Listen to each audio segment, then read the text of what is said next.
welcome you from across the state as you join us for our next session. In just a few minutes, we will start with our presenters, but before we start, I have a few quick announcements for you. First of all, when you ask questions, you'll want to type your question into the Q&A box. This is a webinar, which means that the panelists cannot see or hear during the session, but they will be happy to answer your questions through the Q&A box. So please type those in there. If for some reason we're not able to get to all of your questions, the panelists will receive your contact information and a list of questions after the session, and I'm sure they will follow up with you in the coming week to answer your questions and provide information. We want to thank you for joining us for our virtual sessions, and as a reminder, we are running these sessions until October 8th. So over the course of the next several weeks, you'll find individual sessions, probably from every one of these institutions, as information on various careers, military, and other opportunities. So please sign up for those on our website, which is MOACAC.org. And lastly, I want to mention that this will be recorded. If you have to step away or you lose internet connection, which I'm having difficulty with right now, don't worry, you can get the recording. It will be on our website in a day or so. And again, it's MOACAC.org. So on behalf of our presenters and the Missouri Association for College Admission Counseling, I'd like to welcome you to our session. And I'm going to turn myself off and let our presenters take it away.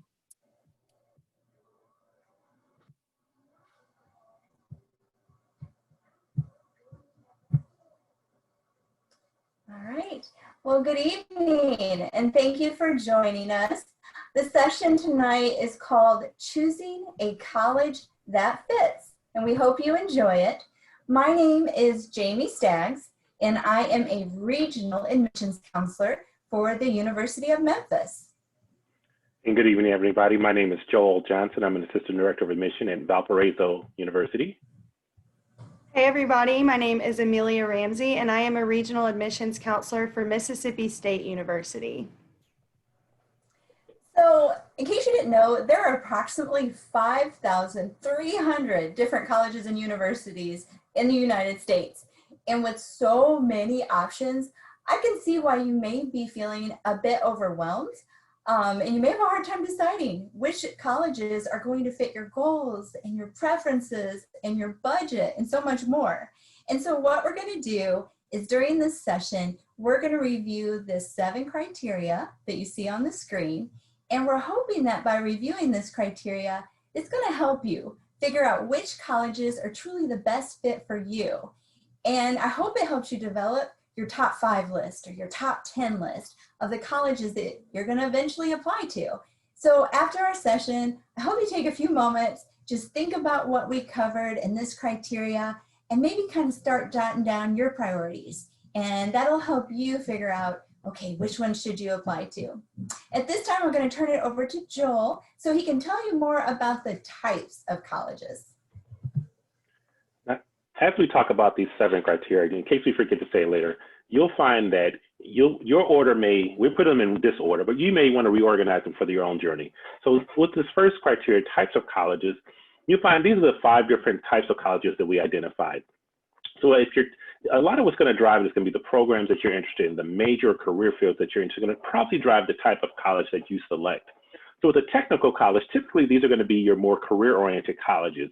If you're thinking about something like a culinary degree, you want to be a chef, maybe something like an electrician, a plumber, things of that nature. Typically technical schools are very career-oriented, not all time, but many times trade-oriented, things of that nature. So a technical school might be a great fit for you. Typically at a technical school, you'll walk away with training, a job certification, something like that. With the community college, you'll find kind of a hybrid of a technical college and a 4-year college. So at the community college, many of them still offer some of the same workforce or career-oriented programs that you'll find at a technical school. But at a community college, you'll also find the opportunity to start to earn not just certificates, but also a degree, specifically an associate level degree. So you'll not only, you'll get to those different degree options, but then you'll start to find programs and majors that are comparable to what you'll find at a 4-year school. So you'll start finding programs in your liberal arts and sciences, so psychology and criminal justice and nursing and things of that nature. And so sometimes the community college might be a great option for you if you're not quite sure which direction you want to go. It gives you kind of both pathways, including a transfer pathway to a four-year school. There are some programs and some majors at a community college that actually you can go right into the workforce. Actually, many of them are, like I said, they're workforce oriented, but even something like nursing. Nursing is one of those degrees you can actually earn at a community college and go right into the registered nurse job, or you can get that bachelor's degree at the four-year institution and pursue that path. That's one of those rare ones that you can do at either college option. As we shift towards the state university, you'll find actually the state university and the private colleges or universities, the programs are going to be very similar, very degree oriented, maybe a handful of certificates, but definitely a heavier emphasis on degree options. You'll also find that the majors themselves shift typically away from the career-oriented ones, the trade-oriented ones, and more into, again, liberal arts and sciences, some career paths like engineering, nursing, marine biology, medical sciences, things of that nature. So you'll start to find the degree options really will grow at the state and private colleges. The biggest difference probably in the two is going to be the mission, like who owns the school. So obviously a state school is going to be owned by the state itself and be governed by the state itself, whereas a private college, you'll find that there's a slew of different organizations and people that founded them. So their mission is probably going to be the biggest difference from one to the next.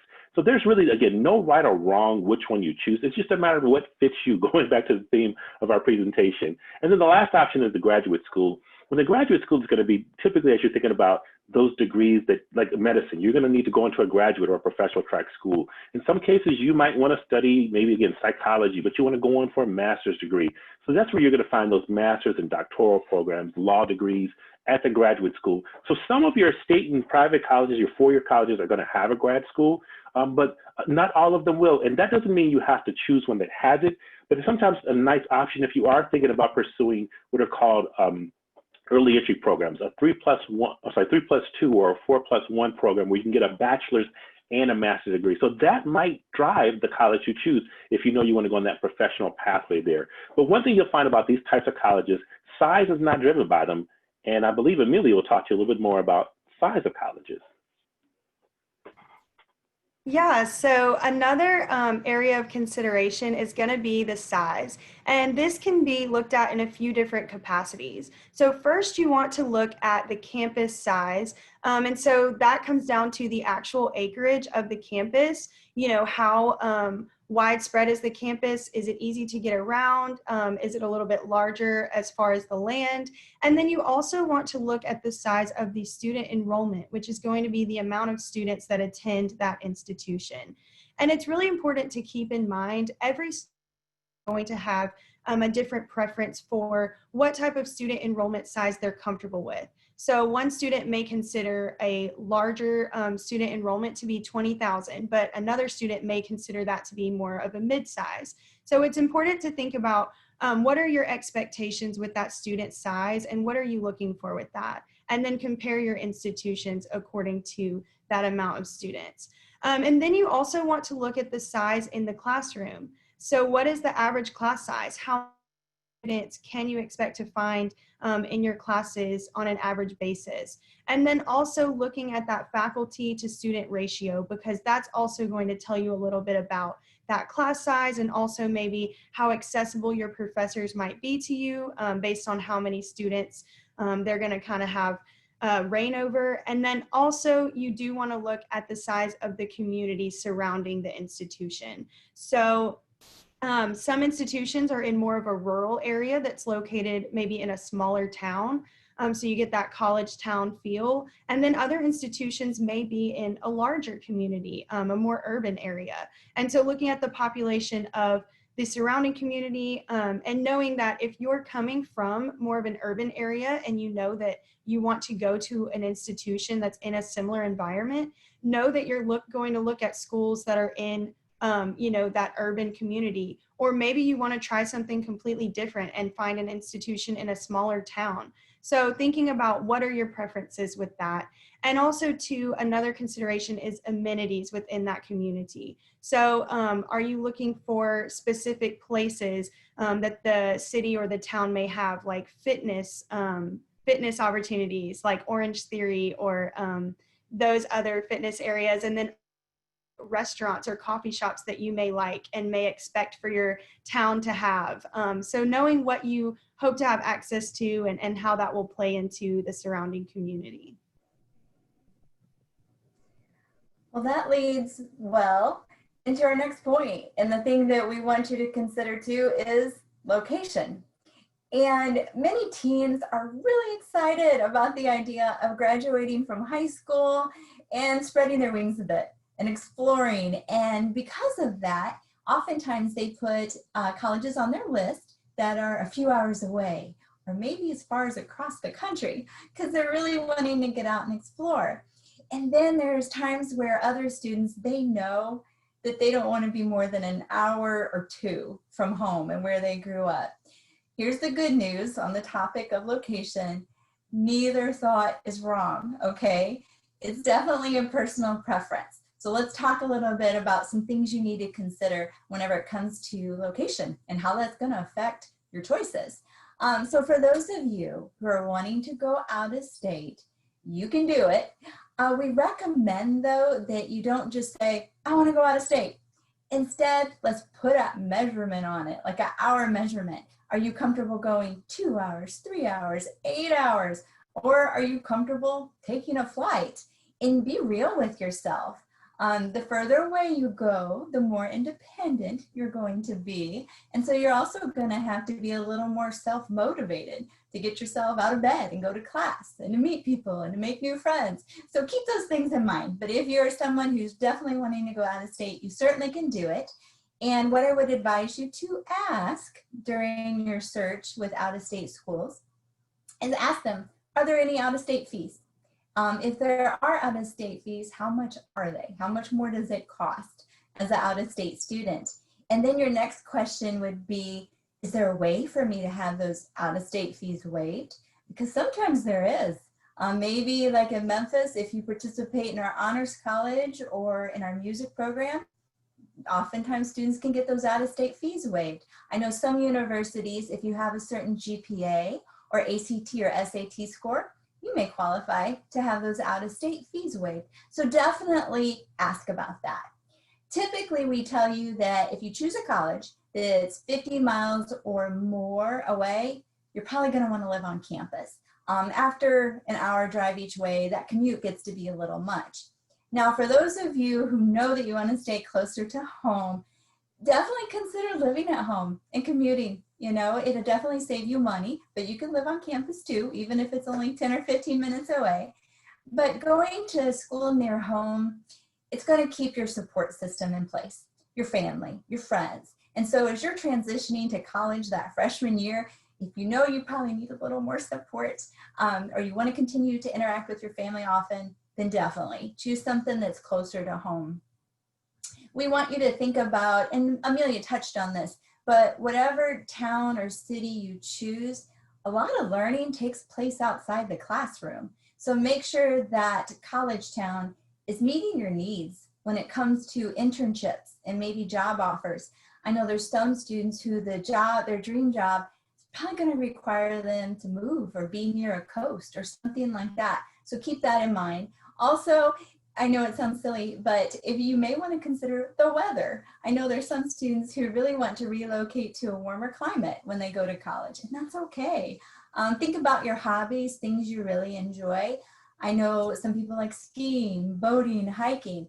It's okay to choose a college that meets those personal needs that you have. And then one I don't want you to forget is your medical needs. If you have certain medical needs, make sure that those facilities are available to you because you're going to need that support in college too. So essentially, when it comes to location, choose a location that you know can support you personally and professionally. So I hope as you listen to us, and actually before I forget, if you do have questions, again, please put them in the chat. We're definitely going to want to have some time to answer those questions for you. What I hope you're gathering, just hearing from the first few slides, is that you're choosing a college that fits is really all about you and what you're interested in. And so this slide here, academic programs, I have to admit, I know I told you at the beginning, you can reorganize these in the way it fits you, but I hope that your major will be towards the top 2, maybe 3 slides, because you really want to choose a college that fits you based off of the academic interest you have. For instance, if you know you want to be if you know you want to be a marine biologist, you're probably not going to choose a college or university that's in the Midwest. I mean, there's a handful that partner with some coastal schools, but if you want to be a marine biologist, you really want to go to a school that has that is by a coast or has a direct connection to a coast. Otherwise, you're not going to have a quality program. So you really want to choose a college that fits the academic areas you're thinking about. So we kind of divided this into two sides. On the right, you're seeing programs. Those are probably your more common programs, typically the ones that will fall across your liberal arts and sciences range. So you're going to probably find these programs at almost every college you'll look at. Your English, your biology, your histories, any of the social science like psychology and sociology. Again, you'll probably find these at most of the colleges you will look at, which means you're going to have, if you're thinking about majoring in these, you're going to have a lot of options to choose from, which is why going back to the other slides we've covered and the ones we'll cover in a few minutes are so important, because you're going to need to limit that size of college, or the number of colleges down, if you find your majors pretty common across the United States. But that's also a good thing. It gives you a ton of colleges to choose from. On the left, you're seeing a bunch of more specific academic programs. So fashion design, athletic training. You're not going to find these at every college that you apply to. And so the good thing for you, if you're overwhelmed by the number of colleges, is that this is going to help you literally shrink your list down. The more specific your major is, the fewer options you're going to have. And then the more specific your list, if you know you want a fashion design program at a small town, near the fancy premium coffee shop that Amelia talked about, that's going to help you get your list down very tight. So make sure that you do keep your academic program in mind when you're choosing a college. Now, some of you may say, I really don't know what I want to study. I have no clue. That's okay. Being undecided is okay. What I typically encourage my students to do is, most times your major is going to come out of one of three areas. It's going to come out of a subject that you're good at, because you just want to keep building on that. It'll come out of a career you think you're cool, a career that you think is cool. If you're one of those that loves the CSIs and all the other drama, so you're probably going to go all in and become that forensic scientist. So if it's something you think is cool, you'll just jump through all the hoops that you need. And then the last one is really going to be kind of your major may come out of, okay, so you got the things that you're good at, subjects you're good at rather, careers you think you're cool. And the third one may just come out with sometimes what you stumble upon, honestly. You may take that class, 8 o'clock, you had to take a 8 o'clock class. Anthropology was the first one that fit. You took it because it just fit and it started with an A. Well, you may fall into it, fall in love with anthropology, and basically we call that discovery majors. You discover along the way that, wow, this is a great fit. What can I do with this? And then you just run with it. But what I normally just encourage my students to do is at least have a direction. You don't have to know exactly this major, but find those subjects that you're good at. Find the things that are curious to you and just pursue those, knowing that your path can adjust along the way, and that's okay. I can speak for myself. I'm sure Amelia and Jamie may chime in. I've changed my major. I definitely changed it once. I think I was on the verge of changing it twice. I'll look at Jamie 3 times. But I just ran out of time. So it's okay if you come in with one thing and you adjust along the way, or if you even come in undecided. Talk with your admissions counselors. We'll help guide you when it comes to that. But so choosing your major is one thing, but we also want to talk about the things you do on campus that are fun. And Amelia will kind of talk about campus life, because that'll shape your college choice as well. Yeah, so, Joel mentioned the academic programs, but it's important to keep in mind that when you're in college, you're not going to spend all of your time just in the classroom. So you definitely want to consider, what are the things that you have and the opportunities outside of just the classroom from day to day. So with campus life, the first thing you want to look at is the actual campus. And so residence halls, that's a big part of campus life. Now, an important question to ask, is what is your preference on living on campus, or do you prefer to live at home? And Jamie mentioned earlier, that's a great way, to cut some of the cost and things like that. But does the school require you to live on campus? That's a great thing to look into, as well as what are the styles of the residence halls? Nowadays you can find residence halls with the community style or private bath and shower. You can find apartment style, suite style. So just kind of looking into that. And then also living in learning communities. That's another really cool opportunity that many schools will offer, where you can live with students of your same major or of a similar student organization that you all participate in. And so looking at what are the opportunities there to kind of enhance your living experience. And then also looking at dining options, because one of the best parts about college is the food. But when you're living on campus, you know, how many dining halls are available, or how close are they to where you're going to be living? Are there chain restaurants or coffee shops that you can stop by on your way between classes? And then also, if you do have dietary restrictions or food allergies, how does the institution address those? What is the plan for you to be able to eat? Because that is important.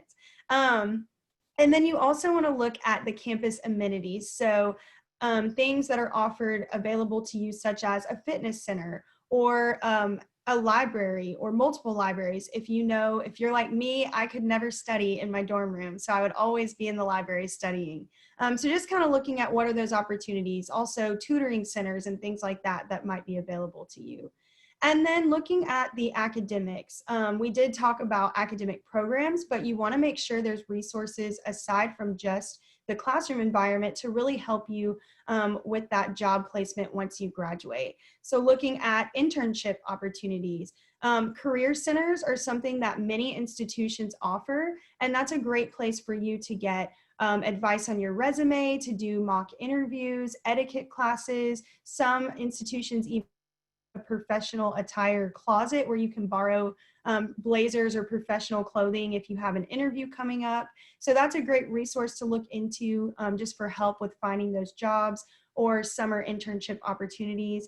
And then also studying abroad. This is an area that a lot of students go into college knowing they want to experience a study abroad program. So if you know what your expectations are with that, looking for institutions that have study abroad programs that go to the country you're looking to visit or give you, class credit for these trips that you know you're interested in. So definitely research into that as well if you know that's something that you're passionate about.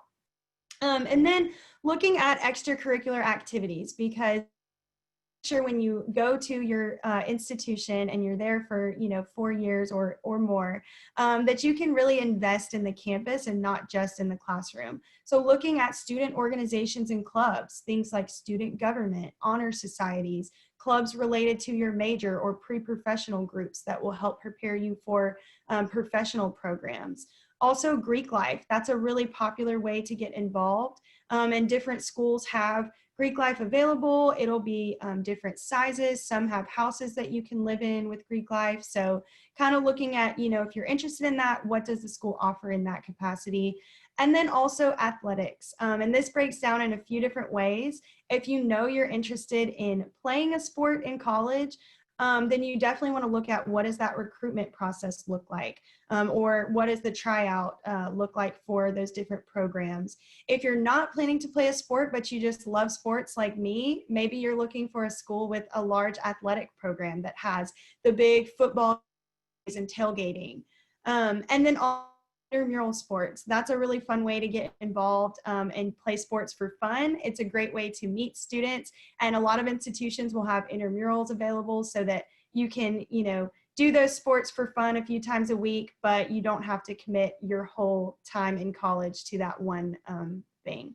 And a really great question to just kind of ask yourself as you're doing this research, as you're doing virtual visits or visiting schools in person, is, what do the weekends look like? What do the students like to do for fun? And if you know you have certain interests, is the institution going to offer you an area for you to those interests, or, get involved with things that you're passionate about?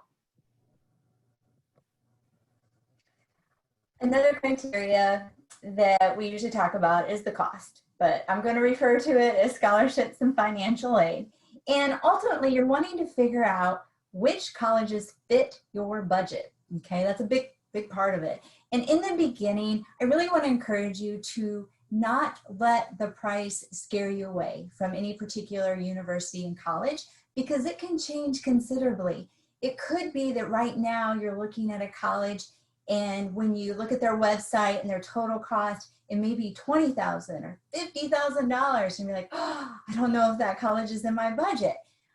I would encourage you to keep looking at that university if you think it's a good fit, because what happens is after you're able to receive scholarships and grants and aid, that same university may now be $5,000 a year or $15,000 a year. the college price changes considerably. It truly does. It's just how this works. And so please don't rule any schools out that you think might be too expensive, because that price could change considerably. It is a lot of money for college often, but you're paying for professional training that ultimately sets you up for your career and your lifestyle. And so I do want to talk to you a little bit about how to cover some of those costs. Typically, you'll hear a college tell you what their total cost is. Okay, so what they're telling you is that tuition, which typically means 5 classes each semester, fees that cover a wide variety of things, often athletic events and other things, your room, and your meal plan. That is typically what they're referring to whenever they say your total cost for 1 year. A lot of times it does not cover your textbooks and other random costs. So just know the total cost is one price, but it could be just a little bit more to cover everything that you need on an annual basis. So here are some ways to help cover those costs as you're trying to compare and figure out which schools should be on your list. So the first thing is scholarships.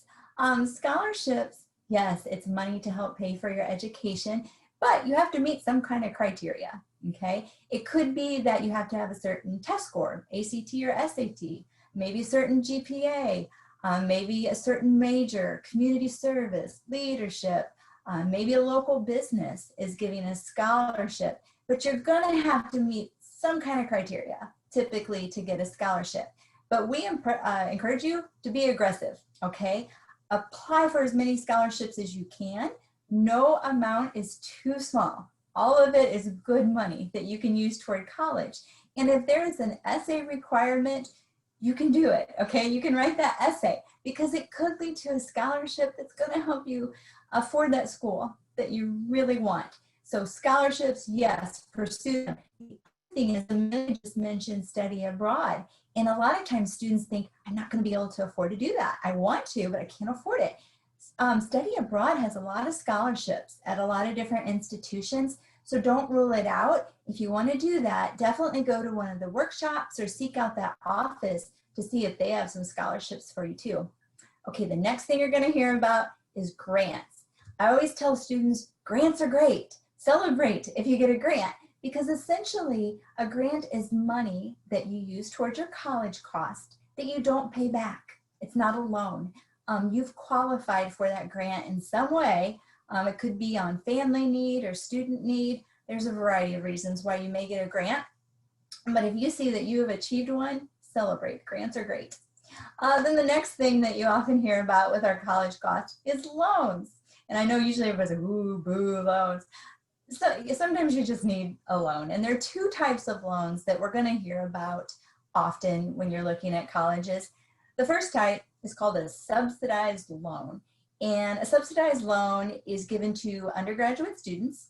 You do have to have some kind of financial need, and it's from the U.S. Department of Education. And they pay the interest on it while you are in school and up to 6 months after you graduate. And then you have to start paying on that loan. So that's a subsidized loan. But then there's another type. It's called the unsubsidized loan. It too is a loan that you can use for your college cost, but you do have to start paying the interest on that loan from the day that you get it, okay? So as you're talking to these colleges, these are a few things that you're going to hear. Scholarships, grants, and those 2 types of loans are commonly talked about. So usually it's early in the spring of your senior year that you finally get to see what each college will cost that you were admitted to.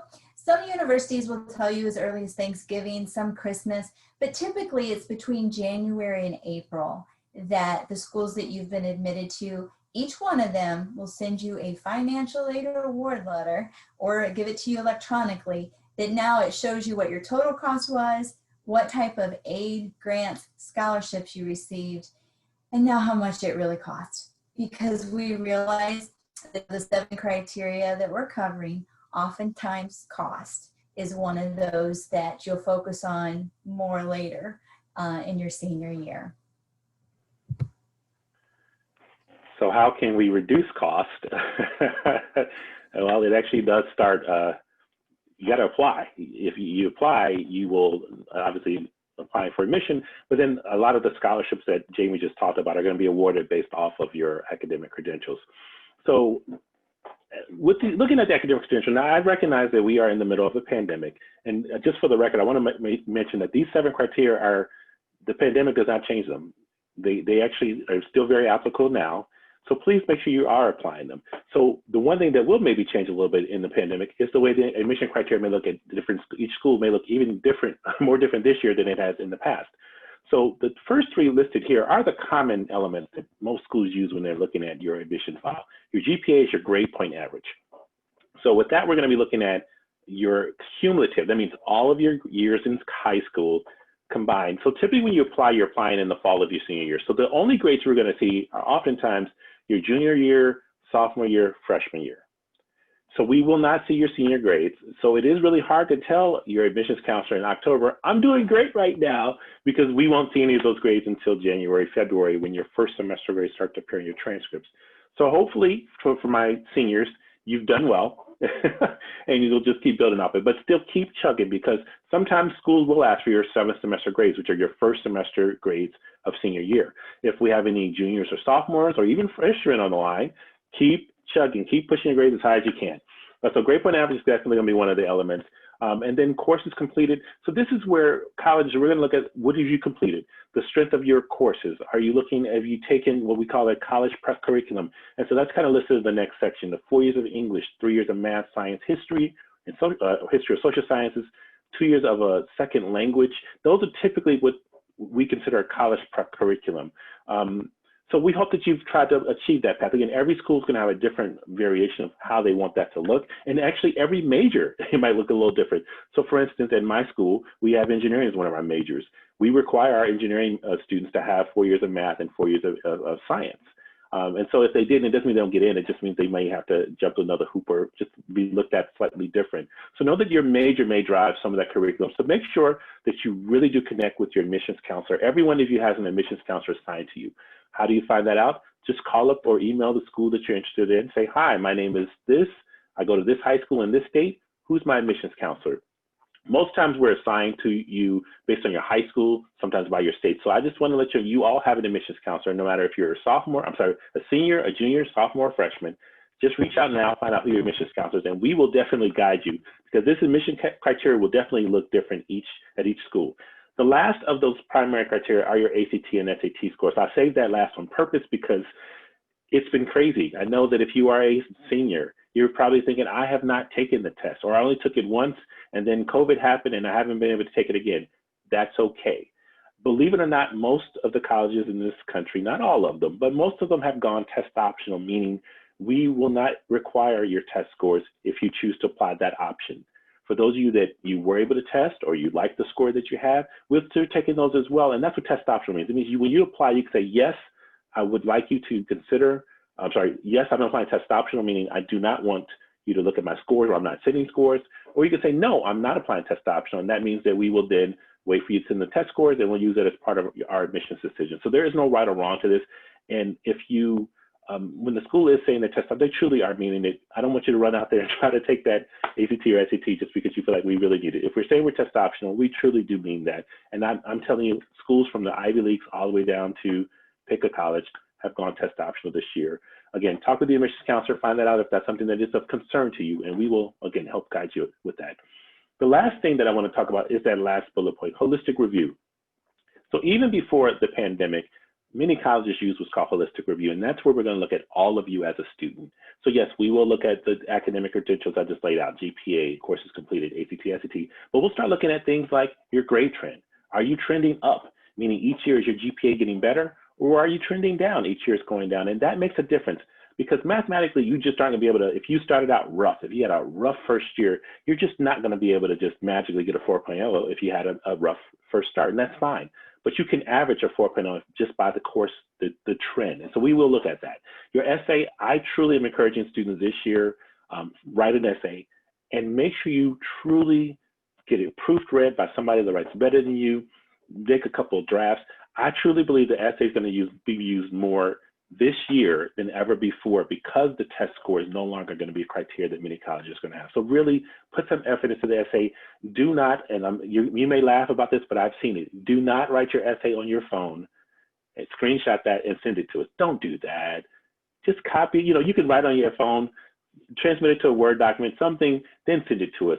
I have literally gotten one last year. They showed me the date they did it, the power bar. I could see everything that was on their phone. Don't be that person. Again, if you send it, we'll still read it. It just doesn't look great, but we'll read it. But know that holistic review again. We'll look at your essay, your course, your rigor, your extracurriculars. I know that it was, I believe Jamie, or Emily talked about the things you're involved in. Know that may shape you. You may be that fabulous bassoon player. And you've played in band 4 years and been playing the bassoon for 8 years. That college you're looking at or university may be needing a bassoon player, and you might believe that might help you get admitted, and most of all, get your scholarship for playing that bassoon. So just know that your extracurriculars do play. So when you do fill out your applications, fill that in. Do not leave it blank. I think you do yourself a disservice if you don't tell us what you're involved in, because you guys are doing wonderful things, and we want to hear about it. So I think that's the last major slide here. We really want to hear from you now.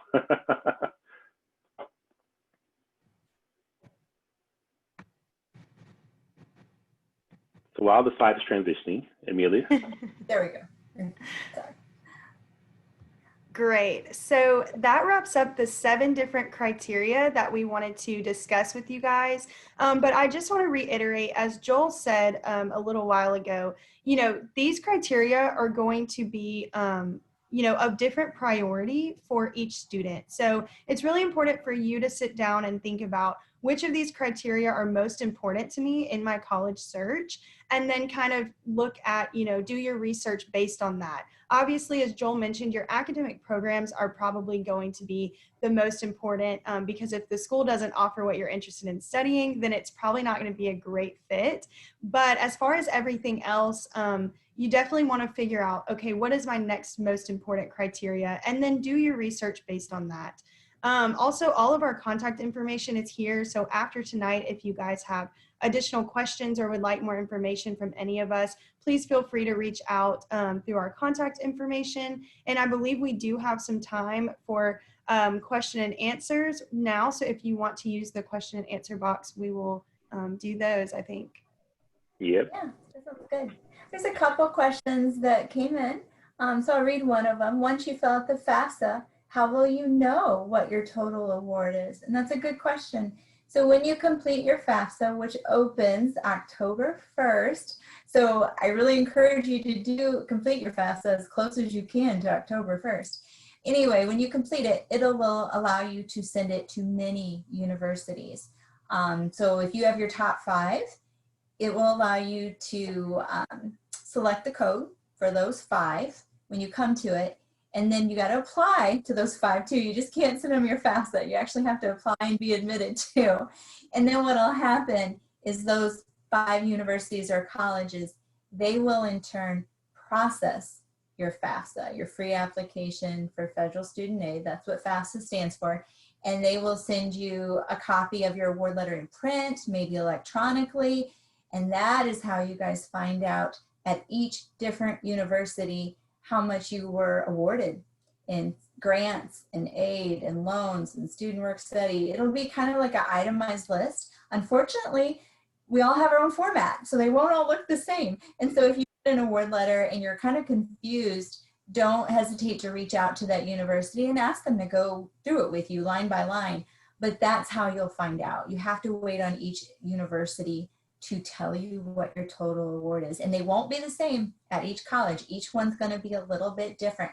So you'll probably have if you apply to 5, you'll have a folder with 5 different award letters. Amelia or Joel, you wanna add anything to that? Yeah, I wanna do 2 quick tack-ons to what you just said. Make sure if sometimes I get a student that's applying to more than 10 schools. I think 10 is the max on the FAFSA. If you are, now again, I'm not recommending that, but if you are applying to more than 10 schools, please be aware of that, because you will have to actually submit your FAFSA to those 10 schools and then remove 1 or 2 to add those schools beyond the 10, because you could have been accepted, but if we don't get the FAFSA, you won't get that award letter. So just be aware if you are applying to more than 10 schools, and I'm not recommending it, that you'll have to submit the FAFSA to those first 10 and then change out the others and submit it again so that the other schools will have it. The other thing is the FAFSA is based off of your tax information from 2 years ago. So be aware that if your family unfortunately was hit hard by the pandemic this year, you can reach out to those schools after you get your financial aid award and do what's called typically a special circumstance form, just so that they can reconsider your financial aid award based off of what your real economic profile is right now. So don't be, just wanted to let it out there just because we don't know what's going to happen going forward. And one more thing too, just going off of what Joel added, he mentioned the special circumstances form. We can't stress enough how important it is for you to get to know your admissions counselors at the schools you're interested in, because that's an area that we can really help students, but we have to know the student's need. We have to know what's going on. And so we highly recommend for any schools on your list that you're interested in, be sure you get to know who's your admissions counselor so you have a direct contact for help with these things. For sake of, I know that was our 5 minute, we're going to do rapid fire. Each one take a question. Okay. Go ahead, ladies. Okay, so the next question that came in, it said that if you apply to university with a certain ACT score, and let's even say GPA, but then you take it again and you get a much better score, what do you need to do essentially? What we ask that you do is anytime you get a higher score, send it to those institutions that you're very interested in attending. And oftentimes we'll use your higher score. Same thing goes your GPA. Let's say we get to January and your GPA has gone up. We need to know. You'll want to send us your transcript again, because oftentimes that's how you're going to qualify for admission, scholarships, a variety of things. And if you take an ACT and your score goes down, that's usually not going to hurt you. We're typically going to use your highest score. And you don't have to reapply. You just need to send us those new official test scores. Anything you guys want to add? No, just because of time. We want to get to all these questions. Sure. There's another question that says, how important is extracurricular activity if you've done very well academically? And you guys can add on to this, but I would say it's really dependent on the school and how competitive the application process is. If you know you did very well in school and you maybe have one competitive sport or you have one thing that you were really involved with, the admissions committee will be able to see that when they're reviewing your application. But if you know that you're applying to a school that's highly competitive, you may want to have at least a few different diverse things outside of just your grades that are on, on your resume. So it's really just dependent on that application process. But I would say, case by case for different schools. Definitely. Another question here. Should you apply to a university before you submit the FAFSA, or is it fine to apply after you complete and submit the FAFSA? Actually, you can do it in either order. I recommend obviously applying first just because the FAFSA doesn't open up until October 1st. So you don't want to wait that amount of time when you can get your applications done now. But we have gotten them in either order. The only thing is that you have to apply because schools will do nothing with your FAFSA until you've been accepted. So that's another reason why you should apply before you submit your FAFSA, but they can't come in either order. The next question is, can a person receive more than one scholarship? The answer is yes. Many scholarships are stackable. So maybe you get one for your good grades, but also music, maybe one from the community, one for leadership. So not every type of scholarship is stackable, but oftentimes we do allow you to stack up to a certain amount. We often refer to it as the cost of attendance. But do apply for more than one. Apply for as many as you can. That's what we said, to be really aggressive in your scholarship search. And then we have another question that says, do you really need 2 years of language classes to go to college? Again, I think most colleges are going to require at least 2 years, but you definitely want to look at the curriculum requirements for those specific institutions, because every institution works on a different curriculum, especially if it's a private institution versus a state college. And so again, it's going to be different institution to institution, but many do require 2 years of a language. And I mentioned that in my presentation, so hopefully I didn't freak anybody out. Again, talk with your admissions counselors, because there are schools where it doesn't require or majors where it doesn't require. So it really is truly up to each school. And if you only completed 1 year and not the 2, again, talk with your admissions counselors. They'll talk to you about how that will be viewed. I think that's all we have time for. But thank you so much for joining us, and do feel free to reach out to us after the presentation. And thanks for the great questions, everybody. Okay, hopefully everyone can see and hear me again. Technical difficulties here at the home, but thank you to our wonderful panelists. Round of applause. I was taking some pictures and jotting down some notes as we went. So great information. Hope the students and families enjoyed this. As a reminder, when we turn the session off here in a moment, you will receive a very short 4-question survey, and we would appreciate students if you would take a moment to fill out that information. Again, as a reminder, you can sign up for more sessions. Each of the schools probably have an individual session coming up in the next few weeks, as well as there are sessions on the technical, technical schools, trade schools, cosmetology schools, private, public, all of the different options that our panelists discussed today will be coming up over the next 3.5 weeks. And you can find the recording of this session again if you joined us late or had to step away. You can find more sessions to sign up for, as well as the recording, and that will be at our website, moacac.org. So again, thank you to our panelists. Stay safe out there. Have a great evening, everyone.